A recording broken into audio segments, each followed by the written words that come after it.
tell you what, I'm not that fortunate though, because this week I've been looking at Meghan's As Ever website as part of my job. Jam.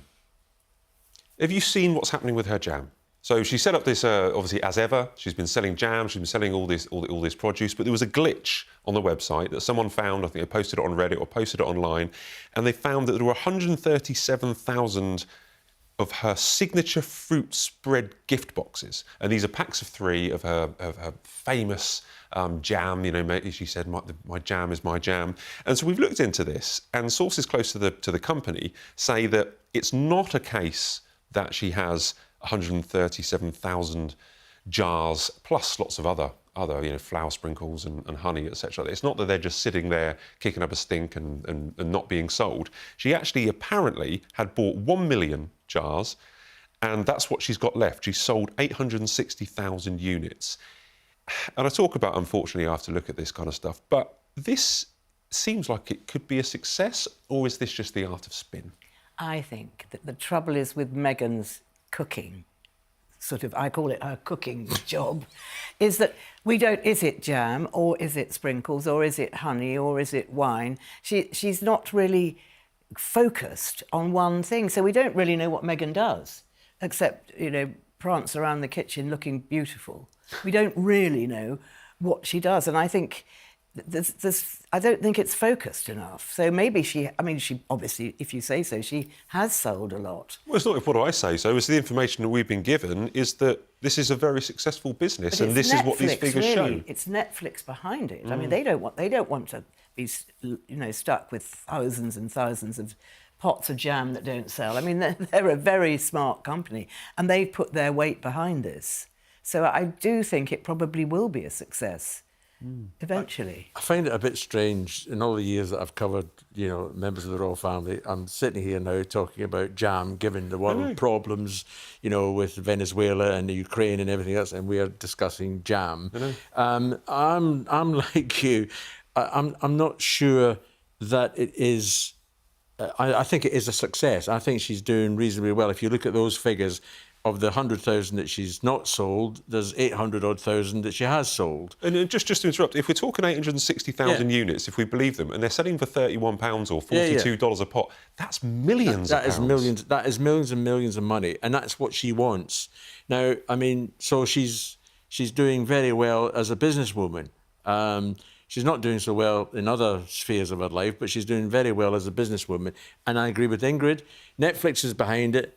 They tend not to go for losers. So if she's making money, Netflix will be very, very happy. Well, it's worth pointing out, sorry, Ingrid. Don't you remember, Charlie, when the Prince of Wales went into this with his biscuits, his Duchy Originals, and they were a huge success. And then he got them into Waitrose, and they really took off, and now he's sold the brand. So Meghan isn't the only one. No, he's not. Diana used to laugh about those Duchy of Cornwall biscuits and say they were like eating cardboard. But they've done very, very well. And this, of course, but the trouble is with Meghan, the King did it for charity. The King, who's Prince of Wales. Meghan hasn't mentioned any charity, but of course it really belongs to Netflix. So it's actually quite a complicated business. It is. Deal. Well, yeah, it's worth mentioning that if we're talking like 20-odd million pounds of sales, Netflix would get a large chunk of that, and then she has to reinvest it as well. But let's not forget as well, as Ingrid's right, the Prince of Wales did it, he sold it, it was for charity and everything else. Meghan and Harry are supposed to be standing on their own 2 feet and earning their own money, which is perfectly acceptable. And so if they can sell a pot of jam for £51, then best of luck to them. The sheer audacity of royal experts Ingrid Seward and Charles Ray demanding that Duchess Meghan donate millions to charity is nothing short of laughable. What delusional sense of entitlement makes them think they have any say in what Meghan does with her hard-earned money? She's not taxpayer funded. She's not some indentured servant answering to the British press, and she sure as hell doesn't owe these tabloid gossipers a single explanation about her financial decisions. These ignoramuses are so obsessed, fixated and fascinated by Meghan that they can't see past their own racism and jealousy. The Sussexes already support countless charities globally through their award-winning Archewell Foundation. But conveniently, these so-called experts choose to ignore that because it doesn't fit their bitter narrative. Why don't they donate the millions they've raked in from years of bullying, trolling and harassing Meghan to charity instead of sticking their noses where they absolutely don't belong? Better yet, why don't they demand King Charles donate all his taxpayer-funded income? Or better still, abolish the monarchy, so British people can stop financing the lavish, extravagant lifestyles of billionaire royals who charge rent for parking spaces and prison buildings while people live in tents on London sidewalks. The double standards are absurd. Charles inherited millions from his mother with not 1 cent going to charity. William and Kate constantly move into bigger mansions while ordinary people struggle. Yet the media stays silent as the grave about them. But Meghan creates a wildly successful business brand that generates massive profits without taxpayer money, and suddenly these vultures want to control her pockets? Stay out of Meghan's life, stay out of her pockets, and for God's sake, leave the Sussexes alone. They left the UK over 6 years ago, they're thriving independently, and they don't need permission from bitter British media hacks to live their lives. Meghan's financial independence and right to choose. Look, let's get one thing straight here. Meghan is not taxpayer-funded. She earned every single penny of her wealth through her own hard work and talent. So she has every right to decide how to spend her own money without these so-called experts sticking their noses where they don't belong. The Sussexes are already actively supporting multiple charities globally through Archewell Foundation and Archewell Philanthropies, which is award-winning for its impact around the world. So this demand is not only ridiculous, but completely ignorant of the facts. What gives Ingrid Seward and Charles Ray the audacity to think they have any say in what Meghan does with her hard-earned money? She doesn't owe anyone an explanation. And she certainly doesn't need permission from people who make their living gossiping about her. The hypocrisy is blinding. Why aren't they demanding Charles and William donate all the taxpayer money they receive each year to charity instead of targeting a financially independent woman who actually works for her income? The double standard, royal profits versus public scrutiny.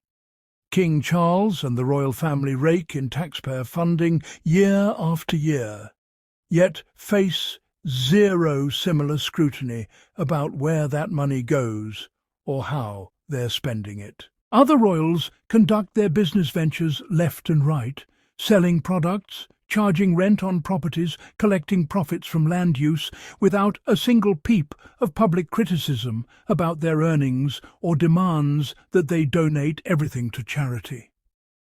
But the moment Meghan makes a success of herself through her own hard work, suddenly everyone wants to dictate what she does with her money. It's absurd. The monarchy should be questioned about their use of public money instead of obsessing over what a private citizen who left the institution does with her privately earned income.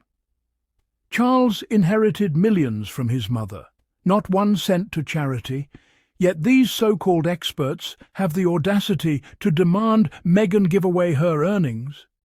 Maybe they should demand the king and his heir donate to charities in the UK, or better yet, abolish the monarchy, so British taxpayers don't have to keep financing the lavish, extravagant lifestyles of billionaire royals while people are living in tents on the sidewalks of London.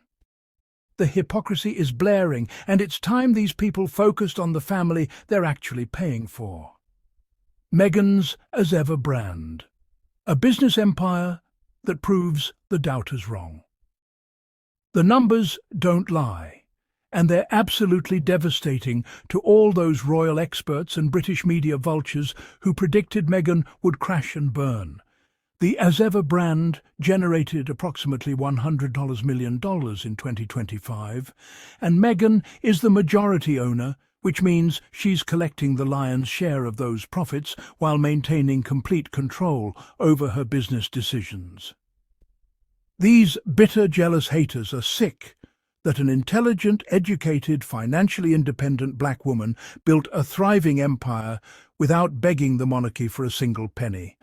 And her entrepreneurial success is a direct threat to every racist troll who expected, no, prayed, she would fail so they could gloat and say, see, she needed the royal family after all.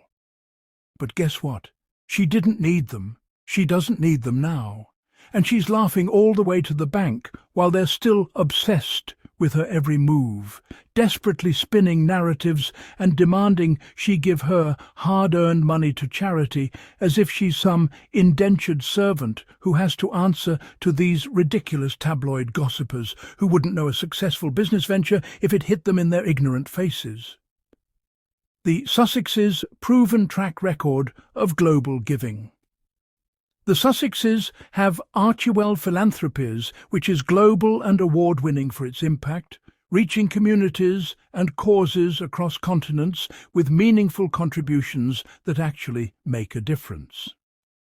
They donate through multiple channels beyond public announcements because, newsflash, charitable giving doesn't require public disclosure or validation. Meghan and Harry don't need to broadcast every single donation they make to prove anything to a bunch of bitter, obsessed tabloid vultures who wouldn't recognise real philanthropy if it slapped them in their jealous faces. These ignoramuses have no clue that the Sussexes constantly give to charities, supporting organisations quietly and effectively without needing to parade their generosity for headlines like certain other royals who love photo ops but can't seem to find receipts for their so-called charitable work.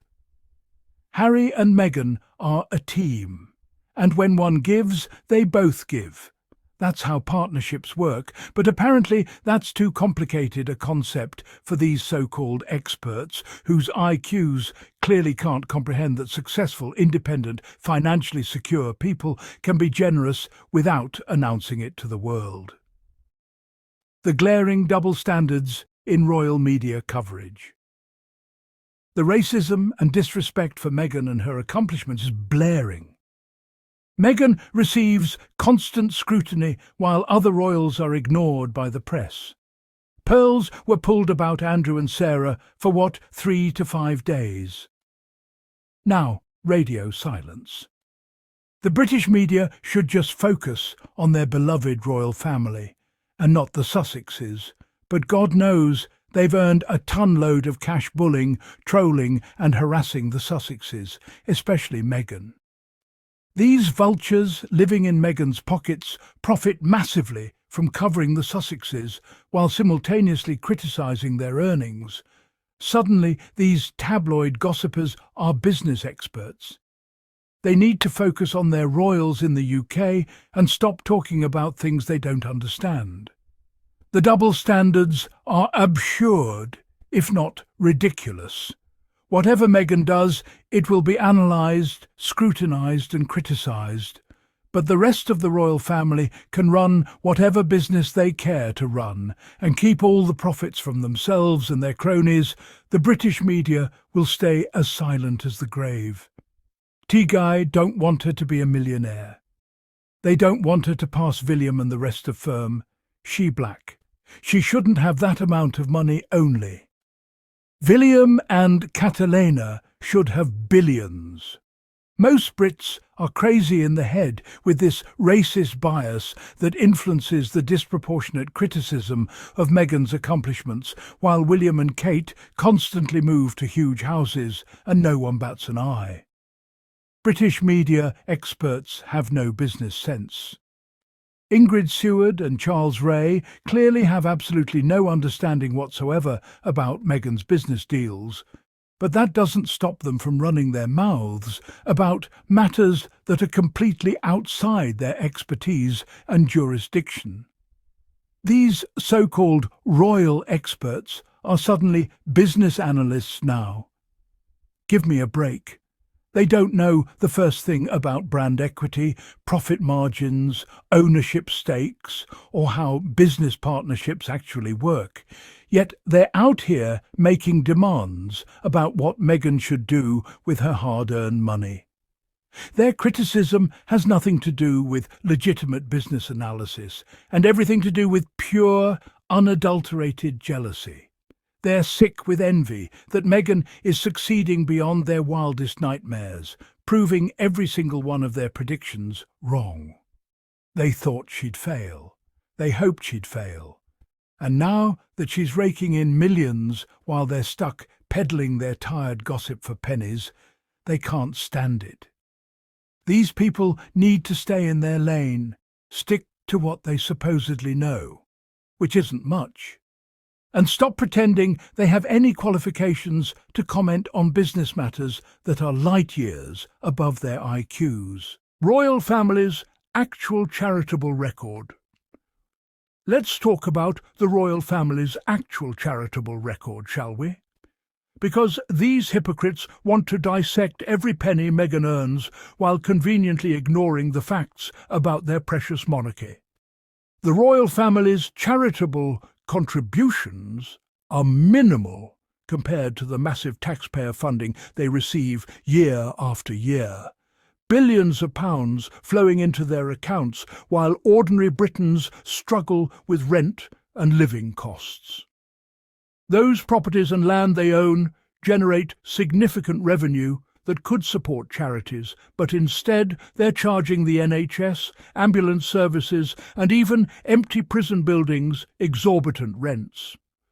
And let's not forget Charles inherited millions from his mother without any documented charitable distribution. Where did that money go? Into his pockets, that's where. They love to parade around pretending they're giving everything to charity while they're living in lavish luxury, funded by hard-working taxpayers who can't even afford proper housing. The audacity of these people to demand Meghan donate her hard-earned money when they won't even give up their taxpayer-funded allowances is absolutely ridiculous. Charity begins at home, but in the UK, it's the British people giving charity to billionaire royals. Make that make sense. It's time for the British media to move on. The bottom line is this. The Sussexes no longer live in the UK. They don't take a single penny of taxpayer money, and they owe absolutely nothing to the British media or these so-called royal experts who seem to think they have some God-given right to dictate what Meghan does with her hard-earned money. It's time for the focus to shift where it actually belongs, on holding the monarchy accountable for the billions they extract from British taxpayers every single year, while people are living in tents on the streets of London and struggling to pay rent. Charles, William, Kate, they're the ones living off the public purse, charging rent to the NHS, collecting income from properties they inherited, and taking multi-million-pound pay raises while regular people suffer. Why isn't Ingrid Seward demanding they donate their taxpayer-funded fortunes to charity? Why isn't she asking where Charles's profits from his biscuits went, or questioning why William and Kate keep moving into bigger and bigger mansions on the public dime? The hypocrisy is blaring. Meghan deserves to be left alone to live her life, run her businesses, support her family, and donate to whatever charities she chooses, privately if she wants, because it's none of their business. She's a free, financially independent woman who owes these racist, obsessed vultures nothing. The British media needs to get out of her pockets, out of her life, and if possible, out of her world entirely. Focus on your own billionaire royals who are actually bleeding the British people dry, and leave Meghan alone.